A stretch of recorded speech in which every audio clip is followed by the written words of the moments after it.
AJ. I'm Satin. And welcome to Rooted in Real, where genuine conversation meets grounded perspective. Yay! Here we are, guys. We are on episode 16 of this wonderful podcast, and it is about waiting on the promise of the Lord.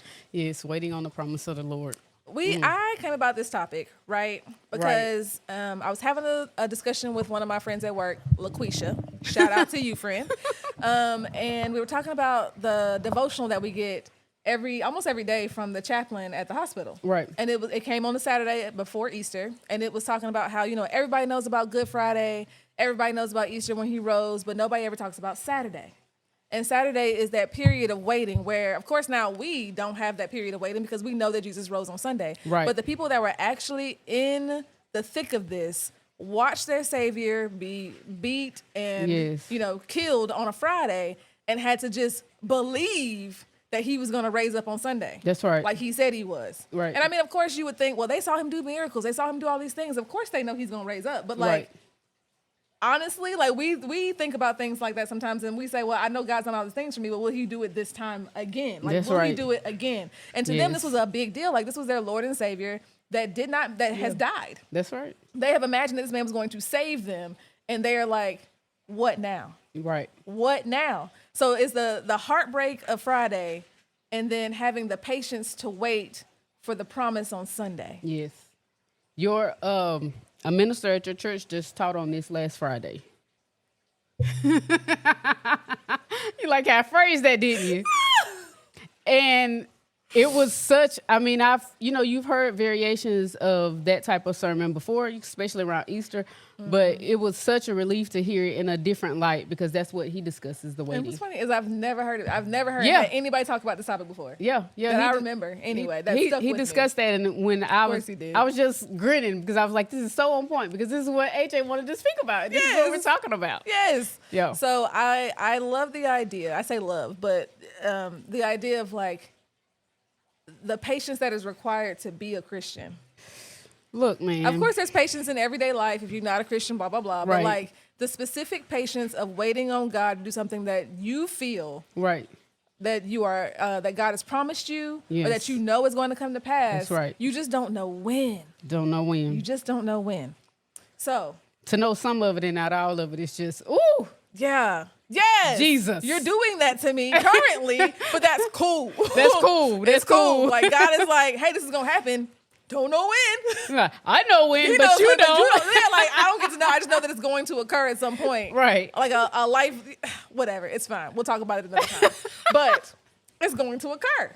Right. But then it's what do you do in the period of waiting? What do you do when you're supposed to be having this patience? Like you can't keep asking God for the same thing over and over again when you already know that he said you're going to have it. Right. Now, what do you do to ready yourself for the promise? Right. I believe, and this is just my belief off of experience, that there are things that the Lord tells you to do during that time. Right. There is a list of things.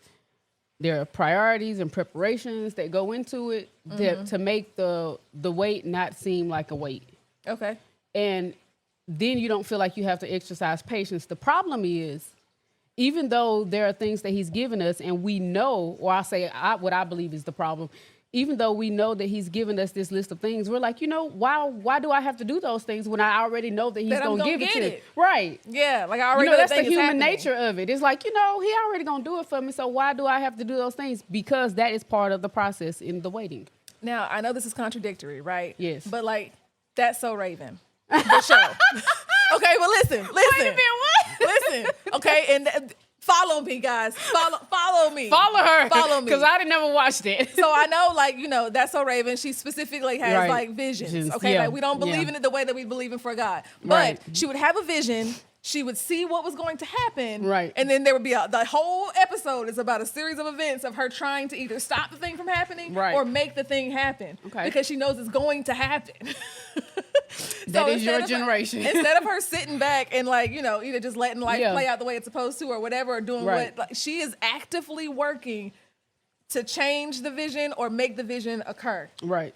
And when we are doing things with God, we are supposed to be not maybe doing things to make it not happen, but if God says something is going to happen and he says this is what it is, you do whatever he tells you to do in the middle to either to be ready when it does happen. Right. Or, I mean, it might be something that he's like, listen, if you don't change your ways, this is what's going to happen to you.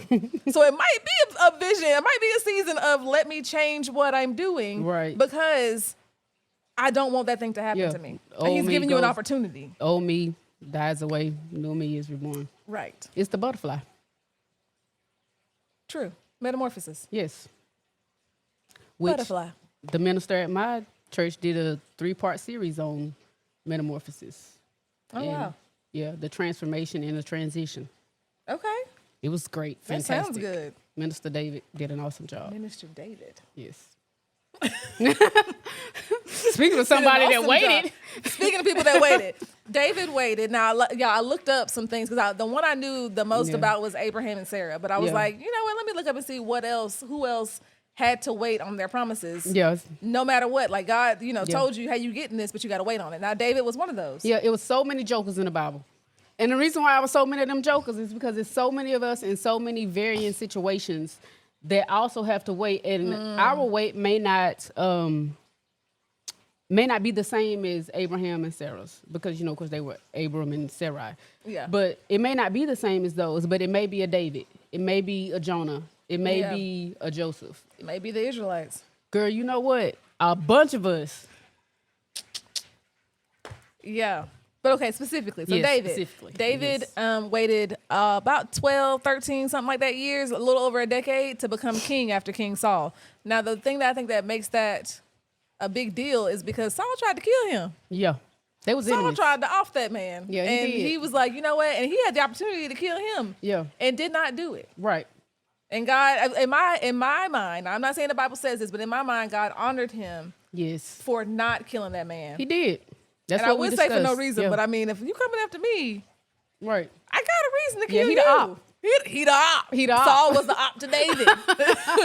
So but he didn't do that, and I think God rewarded him for that. Right. And you also, I think another good point or side point to that is that anytime there is a promise, there is always going to be something or someone that is positioned by God to stop the promise.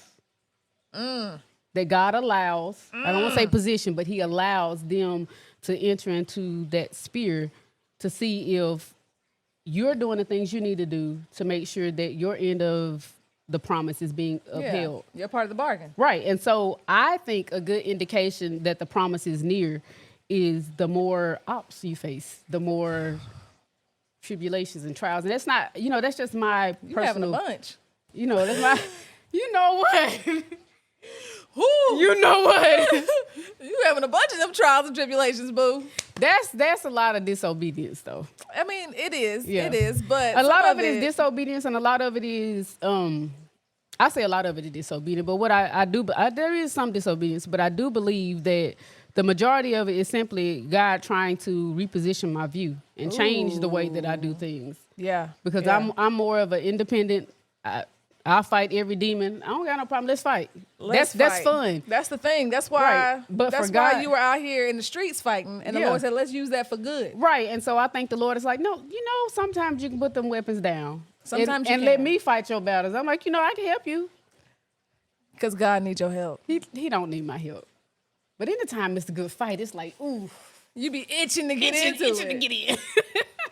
And I'm like, I'm gonna go over here and mind my business. Right. But see, that's why we friends.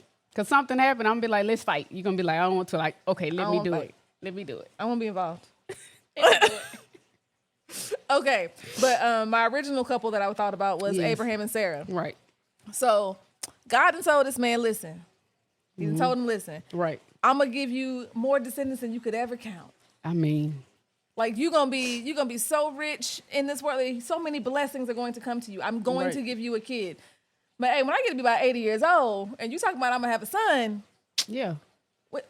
How that's gonna happen? The promise is I'm waiting. Yeah. I'm waiting. Yeah. Now what gets me though, y'all, is in Genesis 15, him and the Lord have a conversation again. This ain't the first time they had to talk. Yeah, they talked a bit. This is another talk where God says, count the sand, count the stars. That's how many descendants you're gonna have. Mm-hmm. Like, stop playing with me. It's basically what he said. Stop playing with me. I'm gonna give it to you. You just need to wait till I give it to you. That's right. The very next chapter in 16, Sarah's like, well, I ain't gave this man no baby. He need an heir. Why don't you come and take my servant Hagar to be your wife? And what gets me is that the Bible don't say that like maybe they talked about it. That man said, okay. Right. He didn't say, well, the Lord said he's going to give it. Well, okay. That sounds like a good idea to me. Sounds like a great idea for me to go and get this woman and not you, my wife. Maybe the Lord said something to you. No. There was no real discussion. Right. We had a communication episode, y'all. Go watch it. They did not communicate well.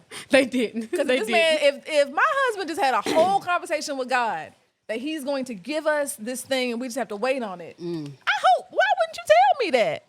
Now, I'm not saying he didn't. You don't know. We don't know because the Bible don't say it. But like, I imagine he ain't say nothing to her. Yeah. So now what you got is they still got the promise and they still got the descendants and everything else, of course, but it came in a roundabout way. And now you got this extra kid, Ishmael, out here with his mama, but she Egyptian. And like, it ain't she. I'm just saying, waiting on the promise gets you what you want. Right. It just doesn't come in your timing. That's right. It doesn't come in your timing or either the way that you would think it would come. Right. Right. And so maybe that was devil's advocate. That's what we say. Maybe that was Sarah's thinking. So I know that's not. Okay, so well, what if? But let's just say her thinking is, okay, because that is her rationalization. It was, let me look at our age, our advanced age. Let's look at our status, and see, where we are. Maybe this is how the Lord wants to bring this about. And Abraham's like, that's not what the Lord said, but okay. Sure, maybe. I get another wife? But sure. You know what? That is the nature. That is human nature. That is the way. To try to fix. Well, not just fix, but our thought is, God said this is going to happen. It may happen this way. And so we start to work out the thought, especially a lot of us women do that. I'm not putting us, I'm not putting bad juju on us. I don't guess we say juju, but I'm not putting, bad vibes on us. But we do that a lot. We're like, if it's gonna happen, then let's plan this out. It's gonna happen this way. It's gonna have to be a certain way. Right. And so we start working out, okay, well, I'm 80 years old. What's the chances of me having a baby? My servant is this age. Young. She's probably young, in her 30s. Right. Probably look. Hey, guys, probably a baddie. We don't know. Because that man said yes. A biblical real fast. baddie. A biblical baddie. Because that man said yes real fast. He didn't say like. That's a hot take. He said, "Okay, cool. Yeah, cool. Yeah, let's do this." Got that girl pregnant quick. Quick, fast. I'm just saying. Right. She probably wasn't ugly. No, she probably wasn't ugly, but I don't really think they cared. Facts. I mean. Very true. But so that is the point though. Like you try to figure out what God wants from you instead of just asking him. Yeah. Like if he said wait, that doesn't mean go figure out a way to get it anyway. That's right. That means literally wait. Right. And let him refine you and mold you in the process. Because who knows, maybe the two of y'all ain't been doing right and y'all ain't ready for the promise. Right. Maybe whatever you asking God for and he said you can have, you're not ready to get it. You're going to fumble it when he gives it to you. There's a joy in waiting. We don't see it because we focus on the time. Yeah. And we don't know how to ignore the literal time. The literal clock that's ticking that you feel like, especially when people are always like, well, you never know when you're going to go. Well, Lord, can I have my promise before I go? Right. If the Lord has promised it to you, he's going to bring it to pass. He's going to bring it. Right. And we just focus on so much on, we don't take joy in it. We just don't take peace in it. We don't get excited about it. For me, it's like, if I know something is going to happen, I mean, we do about that paycheck. We know we getting paid on Friday. But see, you know when it's coming. We know when it's coming. But we also don't know if things can happen that can keep it from coming. True. We just know that every Friday this has came, or every 2 weeks, or however often, and this is what we're going to get. This is the paycheck that we're going to get. It's going to come on Friday. And then when it doesn't come, let's say something happens, accounting mess up. Where my money? Where my money at? We clown. We act a mess. We act a fool. Because we don't want to wait. Because we don't want to wait. Bills, but in general, we don't want to wait. Right, and I just mean that we already have an expectation that it's going to come. When it doesn't come, what are the things that we do? Like, we trust that paycheck to be in there. Yeah. There's a good example. We trust that when we sit down, when we sit down in the chair, that those legs are going to hold you up. Yeah, but why you can't trust God the same way? Right. Nonsense. Nonsense is right. Yeah. Nonsensical. Right. I had a point, and now I can't remember what I was going to say. Well, I'm sorry.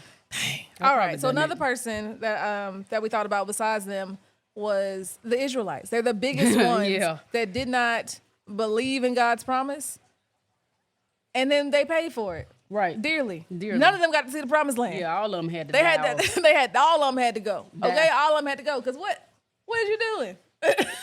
God said, "Listen, this is your area. This is your place. This is where you're gonna be at." Right. And what's even crazier to me is that they questioned that man all the way through.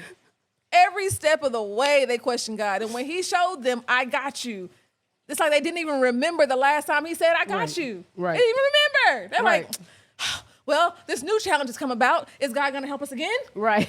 So He brought y'all out Maybe. of slavery Maybe. to starve y'all in the wilderness. Brought you out of Egypt to let you die at the Red Sea. All right, parts the Red Sea, blinds these folks so they can't see you. Right. Come on.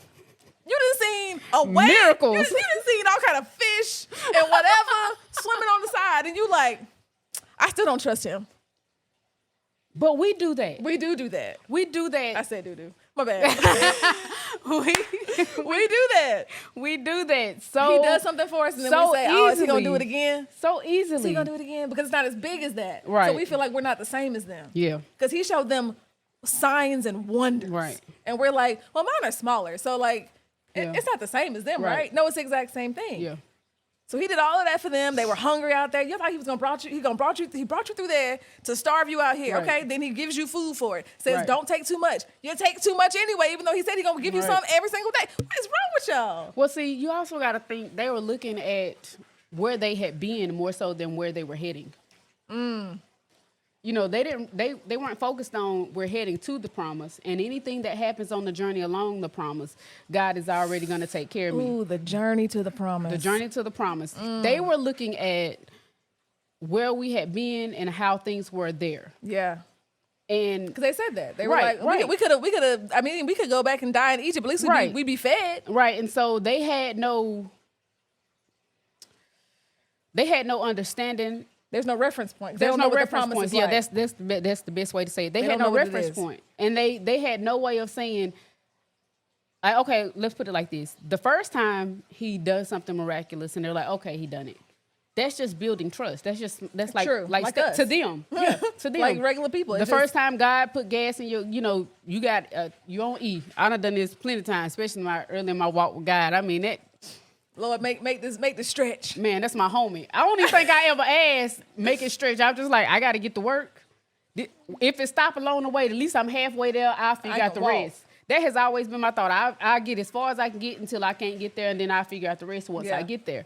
And I believe a lot of us have that mindset, and the Israelites the same way. You know, we get in the wilderness, what's next? What's next? I That's need what they thought every single time. Every What's single next? time. But also, at some point during the journey, when the spies went out to scope the promise, the report that came back was not favorable. So again, what's next? What's next? What we gonna do? Right. We gonna die out here in the wilderness. Well, now y'all are. And Because then y'all sat why up would here we and want talked to God go to the crazy. promise when we hear all about the promise and it doesn't sound It very doesn't sound- promising? It doesn't sound good. Y'all got giants out there. Yeah, They gonna kill us. they're going to kill us. Instead of believing that when we get there, either the giants are going to be defeated by us or they're going to already be Gone. gone. We don't think like that. We don't think about the promise. We think about the journey there. That's a good one. That is good. Instead of just thinking about what the end result is, Yeah. enjoy the journey along the way. Just like a road Right. trip. Enjoy the journey. Journey. That's right. Man, Eat your sandwiches, kick your feet up, look at the sights. enjoy. It ain't my job to figure out how things are going to be done. It's not. It's not. And we don't do that. We don't at Yeah. all. Yeah. So one more person who did not wait on the promise. You got Saul. Okay, listen, y'all. So I was reading about it, right? It's in 1 Samuel 13. Okay, Yeah. so boom. In 12, Boom. he talking to Samuel, and he's like, "Listen, Saul is talking to Samuel. Samuel said he decides that they're gonna start following God. All right, they're Right. not gonna do this no more. We're not doing the idols." Samuel's like, "That's good. Good job. Right. Like, just don't go back to worshiping the idols. Seek God in everything you do. Keep it cool. Keep it Right. cute. Okay, keep it cute. Keep it Stay with cute. God. Keep it cute." And he says, "All right, cool." Chapter 13 comes, and they are like trying to fight the Philistines. He's waiting on Samuel to show up. Waiting. Samuel doesn't show up within 7 days to do the sacrifice and the burnt offerings or whatever to God before Right. they go off to fight the Philistines. And he's like, well, he's still not here. My people are getting scared. Like, I got to do something. Right. So he stopped waiting on Samuel and went ahead and did these offerings on his own. And who shows up as soon as he's almost done with it? Samuel. And says, hey, bro, what you doing? Right.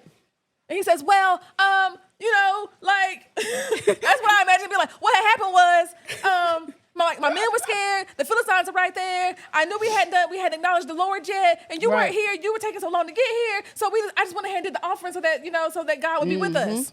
Yeah. And you know what this man said to him? You have disobeyed God and His command, and now your dynasty was going to live forever. Yeah. And now it will end. Right. Like your dynasty will end, and Right. God has already chosen somebody else to take over. Yeah. Do you want your dynasty to end because you have the inability to wait on the promise? Do you want that's a clip? That's a clip. Do you want your dynasty to end because you could not wait on the promise? Don't be like When you them. look at it from that perspective, wait don't seem that hard. It don't seem that hard. It don't seem that It hard don't at seem that all. hard. Because, if you do something that God didn't want you to do to try to get there faster, Yeah. no. If he needed your help, he would have said so. He would have told you what to do. He would have said, look, listen, do this. Right. Now, being more focused on Right. God and more focused on the tasks that you already have at hand. Yes. That's one thing. But overstepping and doing things you ain't Right. got no business doing. No Ain't nobody business told you doing. Saul to be making no offerings. Now you None. done. Now None. you're done because you couldn't wait on me for a few more minutes. Yeah. But it's because he didn't know when he was showing up. He had no idea. So You it's don't already been need to 7 know. days. It's been 7 days. And everybody, it takes 7 days to travel. Yeah.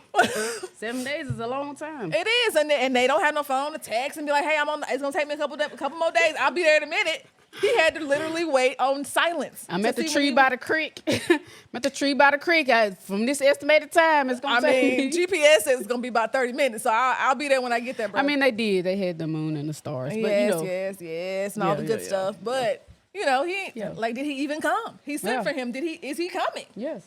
So he did what he thought he had to do and then crushed his dynasty in the process. In the process. Crushed. Destroyed. And guess who came after him? David. Man, So there's that. they were wilding in the Bible. They were doing some things. But, okay, now we got people who did wait on the promise. Yeah.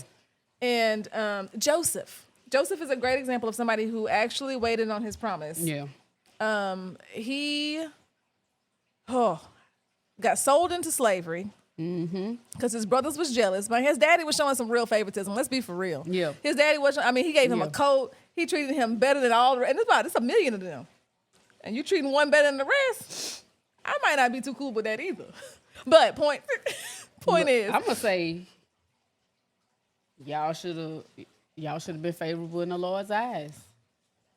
Don't blame me. Maybe you ought to be better. But and that's the thing. Why you hating on Joseph? Take that up with your daddy. Take that up with your Look, daddy. now listen. I didn't do it. Listen, see, I got to say, this is the point of contention for me. Go ahead. Because there's some people in my life personally that I am related to by blood. By blood. And that's what I want to say. Take that up with your daddy.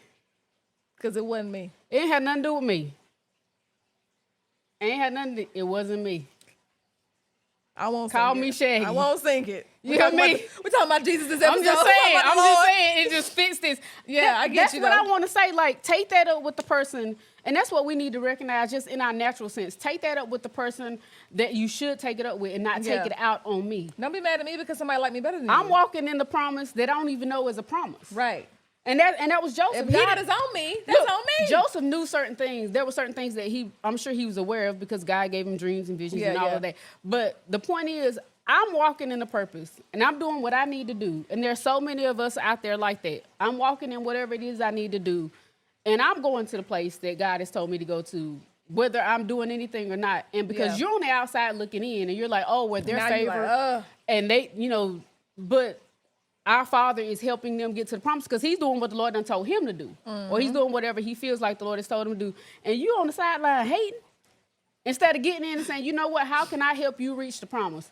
And not understanding that if I help you get to the point where you need to be at, then the Lord is going to bless me for helping his servant. And if I'm blessed, then my generation and my dynasty can continue. Instead, and we you all hating blessed. on the sideline. We all blessed. Hating on the You can't get in the sideline. club. Can't even get in. Okay. Can't get in the club. Can't get Oh in. my God. But so Joseph got sold into slavery Right. by his family or whatever. Right. So he's gone. But then So he's doing all right, but then he ends up in jail. In jail. He ends up in jail. But and through all of that, Joseph remained faithful. Yes. Whenever he got a vision from the Lord, he made sure to acknowledge that it was from the Lord. That's the biggest part. Like not acknowledging, taking those things for granted, like that God has given you, and taking it like it's your own. It's not your own thought.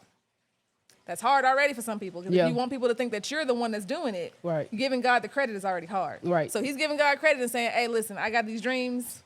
I had this and I had that. Right. Okay. And now he didn't say, all right, what was it? The baker? Yeah. No, chef. And baker. somebody else. Don't ask me. I can't remember, but it was two people. He had dreams about them both. One was going to die. The other one was going to be all right. So I'm about to say, you asking somebody whose memory is... Right. But the one that was all right, he said, hey, listen, when you get in front of the king, tell him that it was me. Yep. That did this whole thing. And That's he didn't and he stayed in jail because that man forgot all about him. And what did he do? Remain faithful, became like head of the jail. That's right. Because he was just good like that. So he just remained faithful and eventually became so high up that he was the one giving out the food during the famine that he had told him about in his vision. Yeah. Or that the fair was it? Whoever had the dream, and he interpreted the dream as there was going to be like 7 years of famine, seven years of good things, of feast, and then 7 years of famine. Right, with the cows. Yes, with the cows. Go look it up. Look, listen. I had to say this as a side note. Here go your side notes. You know what. There are a lot I of know people, what I'm working with here. Look, there are a lot of people that don't know, but she knows that memory recall is gone. All of it's gone. We working. Yeah, we working on we taking some supplements. We are taking some supplements. Getting her out the house, trying to rework them neural pathways so that you can get your memory back. Yeah. We trying to do that. Yes. So to me, waiting on God. Yes. Although it is hard, or it can seem hard. Yeah. I think that is about mindset. It's about mindset, focus, discipline, the self-control and the discipline of it. Yeah. To say, okay, God, let me do what I'm supposed to be doing in this time frame that you say I'm going to have this thing. That's right. And then it will come to me. Right. Whenever it comes. Because it's properly preparing. Yes. Like I said earlier, refining you and preparing you to be able to accept the promise so you don't fumble the bag. Whatever the bag is. And destroy your dynasty. I just can't get over that. Or have the promise removed. I mean, granted, let me rephrase that. The promise is the promise. He'll make it happen, and it'll come to pass because God doesn't go back on his word. Just not the way you were looking for it. But it can take longer. And it might not be 40 years in the wilderness. Right. It won't take longer because of anything God has said. The promise is there, and it's going to be there until you do the things that need to be done. Yeah. Until you just fall in line. Like, it seems... Get your ducks in a row. See, the thing is, be a duckling and follow the mother duck. Follow the leader. This one time. I know y'all want you to be a follower at school, but please follow the leader when God is the leader. That's right. And it's so many examples. I think, see, this is where I say to myself, see, you dumb. All you had to do.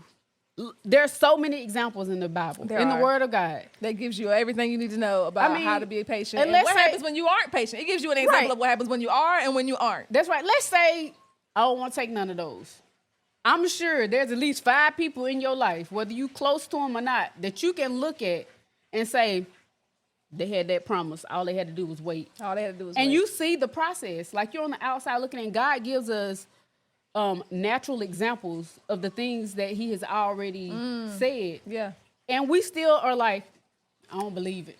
I don't want to do that. Like I said in the other episode, that girl that be like, I'm going to see for myself. I need to look her up and write. It's because, it is so funny. She be like, she's playing God in her own video. Right. And she's like, I'm going to see for myself. And she walks away and does whatever. Yes, I'm going to try it out and try it anyway. Why?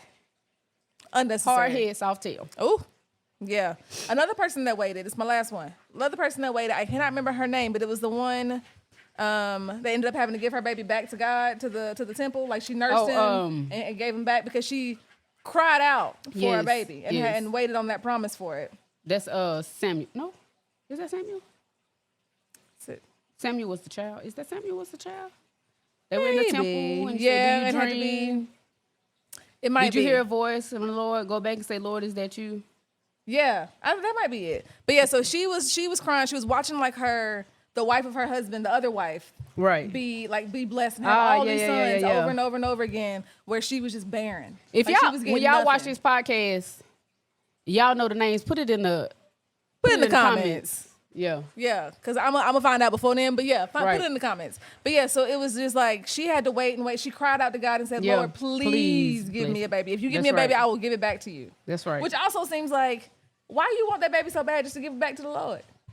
You don't even have any dealings with him after that because you've given him back because to he the fulfilled Lord. his promise. Exactly. As I say, like a thank you, Lord, for doing what you asked me to do. She nursed that baby, and then when he was weaned, gave him to the temple to take care of and raise up so that he would be a mighty man of God. Yeah. Hannah. Hannah, that's her name. Mm-hmm. Po Hannah. And I think her husband liked her better, even though she was barren. Yep. See, she was probably another biblical baddie. Because in those times, having a son or having some kids for a man was your biggest worth. It was your biggest claim to fame. And the other wife had about 4, 5, 6 babies. She had a Right. bunch of babies. That's right. And she was still this man's favorite. That's right. Even though she had produced not a single baby. That's right. Biblical baddie. Ain't no way she was doing it. She was average looking and still this man's favorite. Because they wasn't with you for your personality back then. They wasn't trying to have long talks. Yeah. What walks in the park. They wasn't doing none of that. Let's take a long walk. They were not. They were not doing any of that. It was you here for copulation, ma'am, and to reproduce. Coitus and reproduction. That's what you're right. here for. That's right. Literally. So they don't care about your feelings and so if they liked you for real, They liked you. they liked you. It's I'm the just God. saying. It's the God in you. It's the God in me. It's the God in me. But listen, yes. So It genuinely was. It was. It's the attraction of the spirit man. yes. That's what I told you earlier about why people talk to you when you don't think they should be talking to you. Yeah, we had. Because she makes a whole face and people still just tell Yeah. her their whole life story. And she like, what about my face says that I want you to talk to me? Yeah. And I said, it's not you. It's the God in you. Yeah, because we were talking about that earlier, and I have a real serious me mug, especially when I'm not concentrating or when I'm driving, like when I'm in the store. I'm not smiling. I'm not grinning. And it's not intentional. It's just, I've always said this, my default face is like, it looks like a frown. Like if I'm not smiling, my mouth turns downward. It does. So I look like my face looks like I'm not approachable. Yeah. And then when somebody started talking to me, I always look, like I was telling her, I was at the store and this woman just started talking to me, which is not uncommon, but it was just one of those days where in my mind, I knew my face was like, don't talk to me. I know that's what it looked like. And I picked up my phone and I kind of looked at it and I looked at my face and I was like, and I said audibly, what about my face says I want to be talking today? Not because I didn't want to. I just like what made you approach me? she told me her whole life story and I was like, yep. I had nothing to add to the conversation and maybe she just needed to listen to ear and I was there for that. Talk about it. And it was fine, but I walked in the car and I just started giggling. I was like, see, God just don't even care. He don't even care. And I told her, He don't care nothing about your feelings. He don't care nothing about your feelings. And I said, I mean, he does, but not that time he did. not that time. And I told her, I was like, I know my face said. And that's what she was like. I'm just trying to get out the stove. I'm just trying to get out the stove. Trying to remember. My thought was, I was trying to remember why I went in there. And then when I got to the register, I was trying to make sure there wasn't anything else that I forgot. So my face that's what I was concentrating on. So when she said something to me, she actually tapped me and it brought me out. And I was like, I was like, is it my turn? Like, what happened? And then, she kept on talking. And you're right. Yeah. It is the God in you. It is. Yeah. Because I told you that. I was like, you have a very, I told her she gives a false sense of, like she's approachable. Yeah, friendship and she's approachable. And she was like, what do you mean? I was like, you look like you're just light and airy and you're accepting. And so you bring in strays probably. I do. Yeah. Even when I don't want them, they show up. They show up. Mm-hmm. Now, I will say I have baby bird syndrome is what I call it. Do some of y'all have baby bird syndrome? Y'all know what that is? Got to take care of it, huh? Yeah, gotta save it. Gotta save it. You see that it has a broken wing. You get a popsicle stick. You do all the stuff to try to help prepare it. Make it a little splint. Yeah. You do all of it. Baby bird syndrome. That's a good one. It comes from being broken. You want to help things that you see that are broken. Yeah. Crazy work. Trauma. All right, y'all. Anyway. Thank y'all for joining us while we talked Yes. about waiting on the promise. And you need to remember to wait on the promises of God and enjoy the journey to the promise, not That's just the right. promise itself. Enjoy Because the for one journey. thing, we're not supposed to be with God for the things that he can give us. That's right. So when you are on the journey with God, you're deepening your relationship with God. You're listening to him. You're paying attention more. So then when you do get the promise, everything's cool. Everything's cool. And like we said, you don't fumble the bag. You don't fumble the bag. Be a biblical baddie. Yeah, that's some hot takes on this That's episode. a biblical baddie. All right, we'll see y'all next week.